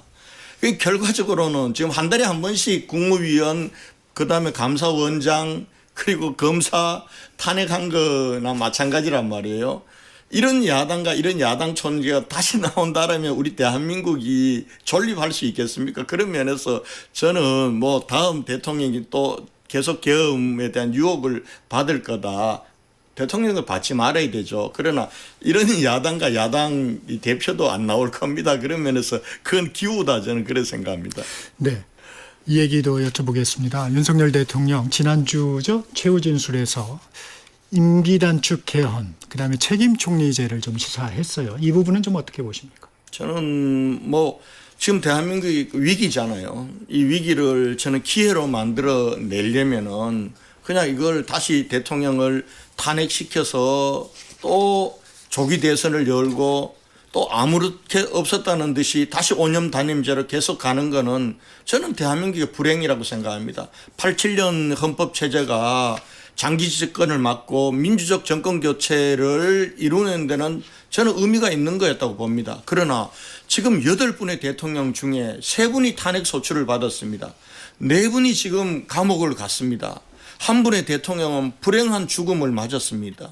이걸 과연 개인의 문제로 치부할 수 있을까요? 저는 5년 단임 대통령제의 근본적인 한계가 드러났다. 그리고 이미 87년 체제로부터 지금까지는 40년이 흘렀습니다. 1인당 GDP가 20배나 늘어났습니다. 그 사이에 국민의 기본권 부분들도 너무나 다양한 기본권 요구가 있습니다. 개헌해야 되죠. 저는 지금 개헌하지 않고 아무 일 없었다는 것처럼 다시 대선으로 가서 누가 5년 대통령이 되면 그분이 임기 초반에는 블랙홀이라서 못한다 그럴 거고 임기 말로 가면은 다음 대통령 대권 주자가 나오기 때문에 또 헌법 개헌 못한다 그럴 거고 이 개헌의 당위성에 비해서 정치적 이유 때문에 개헌을 못하고 넘어갔던 이 역사를 반복하지 말아야 된다. 저는 그런 면에서 가장 좋은 방식은 대통령이 돌아오셔서 개헌을 하고 그리고 대통령은 저는 임기 단축해야 된다고 봐요. 가능하면은 1년 안에 개헌 마무리하고 내년 지방선거와 그리고 대통령 선거를 같이 해서 이제는 새로운 대한민국으로 나가야죠. 저는 그 부분들을 대통령께서 마지막 최후정 진술에서 하셨다고 보고요. 그거는 있는 그대로 우리 정치권이 받아들여서 그걸 한번 다시 우리 현실 정치 과정에서 녹아내야 된다. 저는 그렇게 생각합니다. 의원님 이게 마지막 질문이 될 것 같은데요. 지금 여야를 막론하고 그 대권 잠룡들이 모두 다 개헌을 얘기하고 있습니다. 이재명 대표 한 분을 빼놓고 그리고 임기 단축도 다수가 또 얘기를 하고 있어요. 지금 이런 분위기는 어떻게 보십니까? 뭐 그거야 뭐 이제 뭐 정치인들이 여러 가지 의견을 낼 수 있고 당연히 그 지금 중요한 화두가 그 개헌론이 아니겠습니까? 그런 측면에서 얘기는 할 수 있는데 이런 것 같아요. 저는 아까 권 의원님 말씀하셨지만 윤석열 대통령은 헌법 77조를 정면으로 거스렸는데 이분이 다시 복귀해서 개헌을 하겠다. 이건 저는 있을 수 없는 일이다. 아무리 그래도 이건 용납할 수 없다 이렇게 보고요. 그리고 두 번째 지금 개헌과 관련돼서는 너무 기간이 짧습니다. 지금요. 만약에 조기 대선이 이루어진 경우에는 한 2, 3개월 안에 지금 대선이 치러져야 되는데 차분하게 개헌 논의할 수 없거든요. 그래서 저는 각 당이 개헌에 대한 안을 대선의 공약에서 내걸고 국민들한테 심판을 받고 가장 빠른 시일 내에 28년 국회의원 총선 때 개헌안을 확정시키는 것을 그 스케줄을 잡으면 될 것 같아요. 그때 임기 단축을 할지 아니면 임기 단축은 그 다른 방식으로 할 건지는 또 그 방법이에요. 왜냐하면 저는 사실은 이재명 대표도 아마 저하고 비슷한 생각일 것 같은데 그 개헌 얘기를 했어요. 이 대표하고 저도. 네. 그래서 28년도 그 국회의원 총선에서 개헌안을 붙이고 그다음에 그 충분히 한 1년 이상 논의 시간이 있지 않습니까? 그러면은 기후 환경 변화라든지 국민의 참여, 그 정치적 참여와 관련된 권한을 좀 더 확대한다든지 헌법적 권리를 충분히 사회 경제적 그 권한을 확대하는 그런 개헌안을 포함해서 권력은 4년 중임제 이런 정도로 바꿔서 28년 국회의원 총선에 통과하고 새로운 대통령 선거는 2030년에 지방선거하고 같이 치르면 그다음부터는 국회의원 선거가 4년마다 4년에서 2년 단위죠. 4년 중 2년마다 국회의원 선거 그다음에 지방선거와 대통령 선거가 함께 치러지는 이러한 형태로 좀 정리가 될 수 있지 않을까 이렇게 보입니다. 그러면 조기 대선 국면이 오면 공약을 내세울 거다. 이재명 대표도. 이미 다 준비하고 있고 이재명 대표도 당연히 개헌해야 된다고 생각을 하고 있습니다. 네, 오늘은 여기까지 듣겠습니다.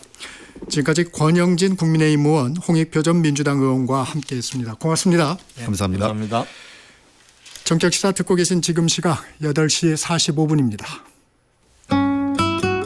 이 시각 교통정보입니다. 전국적으로 눈비 소식에 도로 상황이 좋지 않습니다. 고속도로에 사고가 많은데요. 청주 영덕고속도로 영덕 방향 북위성 부근에 사고 나서 1차로 통행 어렵습니다. 통영 대전고속도로 대전 쪽 무주 부근에도 승용차 사고 처리 중입니다. 중앙고속도로 부산 쪽 안동 분기점에 미끄럼 사고 있고요. 평택 제천고속도로 평택 쪽 노원 분기점 2차로에 사고 있고 또 중앙고속도로 춘천 방향 제천터널에 발생한 사고로 2, 3차로 통행 어렵습니다. 서해안고속도로 목포 방향 당진 분기점에 추돌 사고 나서 1, 2차로 통행 불가합니다. 제2중부고속도로 이천 방향은 서이천 나들목 1차로에 추돌 사고 있고요. 영동고속도로 강릉 쪽은 덕평 휴게소에 발생한 사고로 1차로 막혀 있습니다. 또 경부선 서울 쪽 추풍령에도 추돌 사고 발생했는데요. 눈으로 시야 확보도 어렵습니다. 속도 많이 줄여주셔야겠습니다. KBS 교통정보센터였습니다.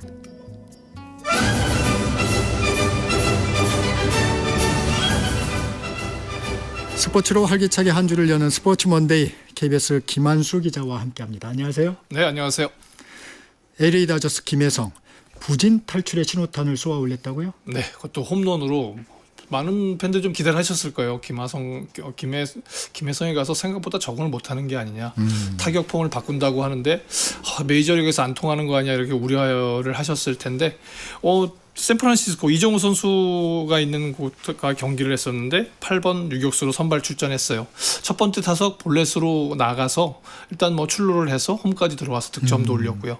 아주 하이라이트는 그 두 번째 타석이었어요. 5회 2대1로 뒤진 상황이었는데 김혜성 선수가 보통 홈런을 치면 왼손잡이 당겨쳐서 오른쪽으로 넘어가는데 이번엔 가볍게 밀어쳐서 왼쪽 담장을 넘겼습니다.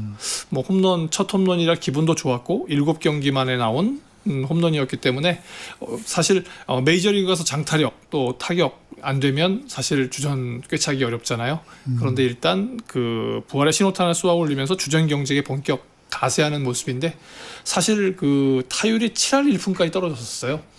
농담 삼아 7푼이까지 떨어졌었는데 네, 그 한 방으로 이제 16타수 2안타 그러니까 1할 2푼 5리까지 일단 올려놨습니다.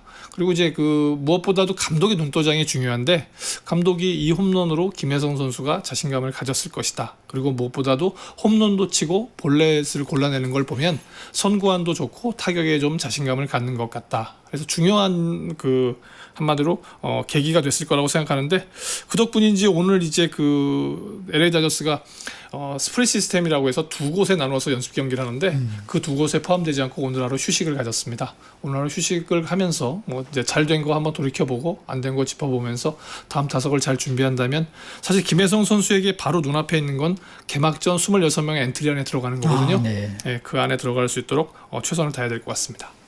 이 부상에서 돌아온 이정우 선수도 멀티히트를 기록했다고요? 네, 같은 경기죠. 그러니까 샌프란시스코하고 LA 다저스 경기에서 1타점 적시타도 치고 또 그 다음에 3회에 안타도 치고 그래서 3타수 2안타를 쳤는데 오늘도 그 분위기가 그대로 이어졌습니다. 그래서 오늘 에인절스와의 새벽에 경기가 있었는데 첫 번째 타석, 두 번째 타석 안타를 기록하면서 역시 멀티히트. 그래서 이정우 선수 같은 경우는 지금 보면 15타수 6안타예요. 타율만 보면 4할입니다. 3할대를 넘고 치고 있기 때문에 좀 안정적인 모습이고 전체적으로 보면 출루율 50%, 장타율이 6할 6푼. 그러니까 OPS 출루율과 장타율을 합친 게 1이 넘기 때문에 지금 페이스라고 한다면 반멜리 감독이 원래 1번 타자였는데 3번 타자로 기용하고 있잖아요. 팀의 중심 타선 클린업 트리오에 합류할 가능성도 있어 보여서 전체적으로 부상에서 회복된 다음에는 굉장히 좋은 모습을 보이고 있습니다. 우려가 있었는데 부상은 완전히 회복된 건가요? 지금으로서는 그래 보여요. 근데 아직까지도 그 다이빙 캐치 하지 말라라는 금지령은 아직 유효한 것 같습니다. 그래서 아무래도 시즌을 개막하고 봐야 될 것 같은데 한 서너 경기 보면서 전체적으로 수비는 안정돼 있고 타격이 맞아나가는 것도 좋은 걸로 봐서는 전체적으로 몸 상태 좋은 것으로 파악됩니다. 김혜성, 이정후 또 김하성 선수까지 네. 우리 선수들 성적을 전망해 봤다면서요? 예, 요즘 그 새로운 그 미래 성적 예측 시스템인 OPSY라는 게 생겼어요. 네. 그러니까 옵스라고 하는데 우리 놀랐을 때 옵스 뭐 이러잖아요. 당황했을 때 뭐 그런 걸로 해서 좀 더 친근하게 다가갈 수 있는 그런 지표인데 이것도 인공지능 시스템인가요? 이거는 그냥 통계 시스템입니다. 보통 1990년대 이후에 이제 우리 특히 메이저리그 야구에는 통계학하고 행동경제학이라는 게 심리학 분야가 들어오면서 네. 굉장히 통계 싸움이 심해졌는데 새로운 통계 지표 중에 하나입니다. 그래서 이거는 기존에 있던 거에다가 우리 이제 김혜성 선수 같이 리그를 옮겼다거나 아니면 경기장이 고척돔에서 LA 다저 스테디움으로 옮겼다던가 또 이 선수가 30을 넘어가면서 나이가 바뀌었다던가 아니면 전체적으로 잘 치다가 왜 삐걱삐걱 할 때 있잖아요. 네네. 그때 최신 지표까지 반영하는 건데 이걸 보면 좀 기분이 좀 나쁜 거는 한국 성적은 전체적으로 65에서 70% 정도 반영이 됩니다. 그러니까 메이저리그보다 30% 정도 인정을 덜 받는 게 되죠. 그러니까 우리 선수들이라든가 KBO 리그가 좀 반성을 해야 될 것 같은데 전체적으로 쭉 보면 오타니가 1위로 나와요. 가장 네. 오래 잘할 선수로. 근데 그 지표가 9.6입니다. 그러니까 이제 WAR이라고 해서 대체 선수 대비 승리 기여도. 그래서 보통 트리플 A 정도의 선수를 쓸 때하고 오타니 선수를 쓰면 어느 정도 차이가 나냐 이렇게 비교해 봤을 때 9.6배 정도 차이가 나거든요. 근데 우리 선수들 보면 아직은 지표가 그렇게 높진 않아요. 이정우 선수도 부상에서 회복됐기 때문에 2.6. 김하성은 아직 부상 중이기 때문에 2.3. 그리고 김혜성은 처음 리그에 발을 밟았고 사실 이 통계가 나오기 전까지 홈런이 없었기 때문에 0.4에 해당합니다. 차이가 좀 많이 나는군요. 많이 납니다. 그래서 우리 선수들의 분발이 필요해 보이는데요. 이 선수 이 지표를 통해서 올해 성적을 예상해 보면 전체적으로는 크게 나쁘지는 않아요. 왜냐하면 이정우 선수가 타율 2할 7푼에 홈런 13개, 작년보다 훨씬 좋은 성적이고요. 부상에서 김하성 선수가 회복한다면 타율은 2할 4푼에 홈런 9개 정도, 김혜성 선수는 2할 1푼에 홈런 8개 정도 치는 걸로 나왔거든요. 전체적으로 2할 때인데 사실 통계는 통계일 뿐이잖아요.